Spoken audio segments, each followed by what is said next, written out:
From the penthouse, everybody. And hey, that was quite a picture of Carla. Hubba hubba on that one, Steve. Whoa. What? I didn't know you did Maxim magazine one time. Hi, everybody.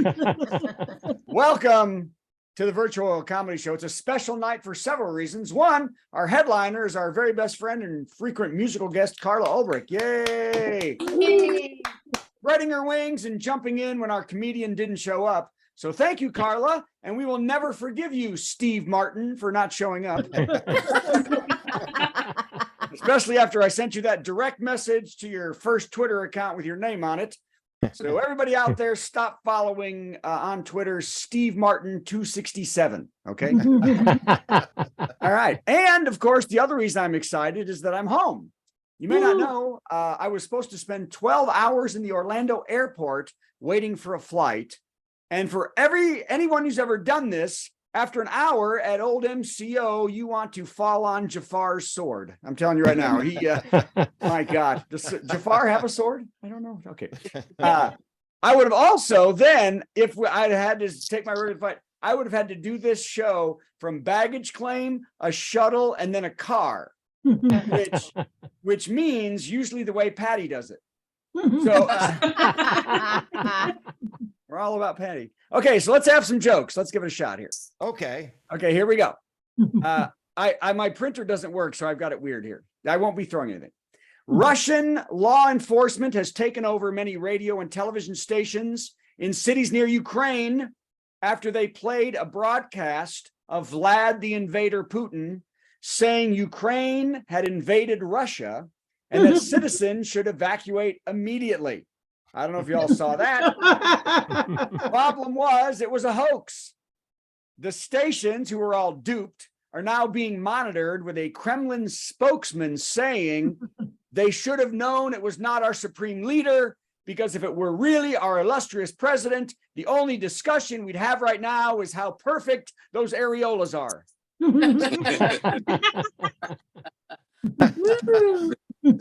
Takes his shirt off a lot, that guy. And we're thrown off Facebook.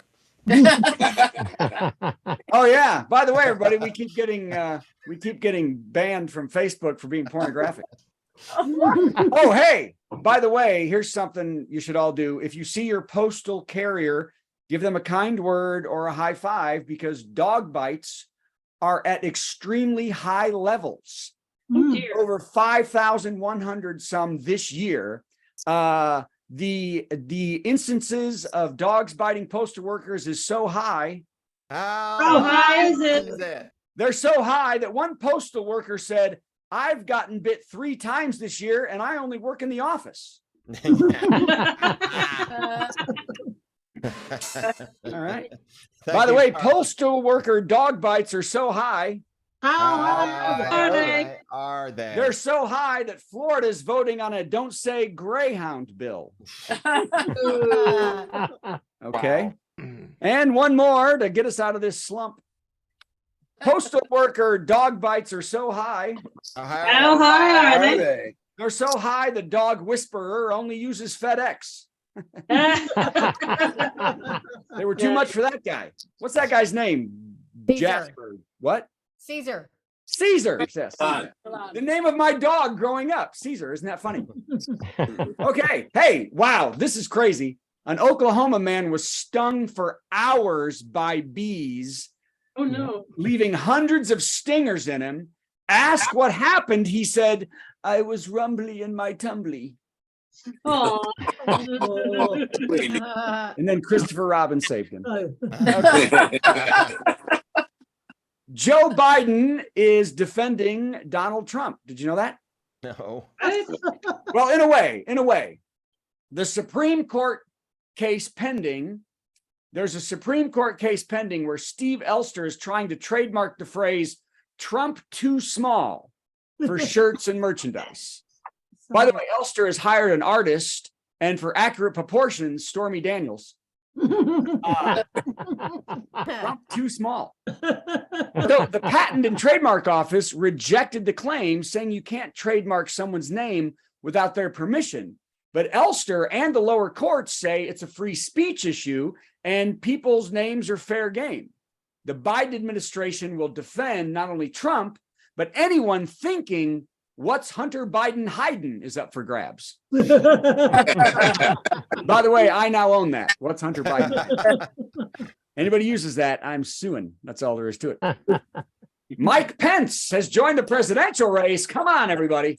Mike, that's about as lackluster as it gets. Mike Pence has joined the presidential race, and many are wondering who he would pick as his running mate. Fingers crossed he goes with to whom he is closest.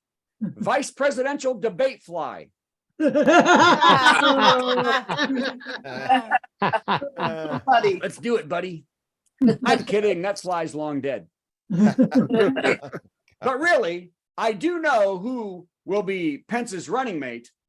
Well, I don't actually know, but you can be sure their last name will be Beard.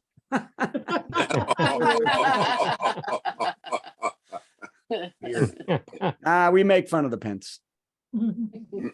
Hundreds of journalists for Gannett News will strike. They represent 24 newspapers. Gannett owns 24 newspapers. And a spokesman for Gannett said, "We use journalists?" I thought we used Chat GPT. By the way, hey, good news for me, by the way. My Trump Bucks joke, if you remember it from last week, has garnered 104,300 views, 10,400 likes, 1,262 shares, and I've gotten more than 1,000 new followers on TikTok. Dang. Just from that video alone. I know. Meaning that Donald Trump has touched me more in 7 days than he has Melania since 2004. I will hold Donnie's hand. That's what I'm going to say. So they are so popular. How popular? That I'm going to do a Trump joke. I have no joke. No, they're so popular. Here is the Trump joke of the week, everybody. Trump joke of the week. DJT had his lawyers ask the DOJ not to make Document Don's free time DOA by charging him with a felony in the tiny hands pilfering of top secret documents found at Mar-a-Lago.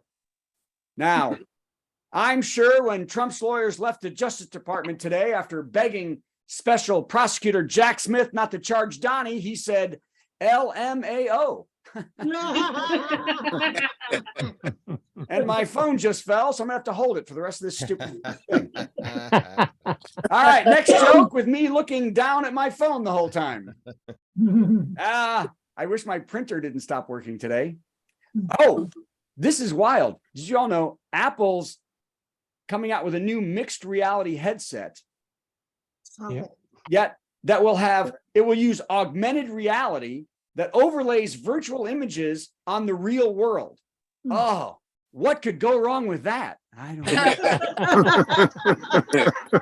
By the way, here's some news from July of 2024. Little Billy just chased Charizard off the Golden Gate Bridge. Oh. Who knows who Charizard is? We Nope, don't we know got what the you're old people in talking this show, about. don't we? That would be a Pokemon. That would be one of the most. You can choose new easy. I'm going for the young kids on the TikTok now, not you. Come on, And by the way, yes. Oh, and Dateline 2024, Dateline September 2024. My wife keeps demanding to wear the headset when we make love. Luckily, she chose a good avatar and still yells the name Brad. Hit. Oh dear. Y'all knew that, didn't you? Wow, this is amazing. I was reading this today. Conservatives are now boycotting Chick-fil-A for being woke after the company hired a diversity officer. Did you see that? Yep. Oh my God. Soon there will be nothing left for these people to eat or drink. There will be nothing left. One right-winger who was interviewed said, if they start selling pork rinds during the intermission at Kinky Boots, I'll starve. Okay. All right. Now here in the last, we only got one left. Here you go. Get ready, Steve. I'm ready. Does anyone want to guess the most performed musical in high schools during the 22-23 school year? Grease. Grease, good guess. Annie? Full of rock. School of Rock, Annie. Great guesses. That would be the Addams West Family. Side. Yeah. Oh. And in second, because of Wednesday, Ah. and in second place, Mamma Mia is second Yep. place now. Now, for you purists, the schools promise, just like when they did Oklahoma and Hello Dolly, that these musicals will also suck. Tassell! There it is. That wasn't the end of the joke. Oh, I'm sorry. Sorry. I'll go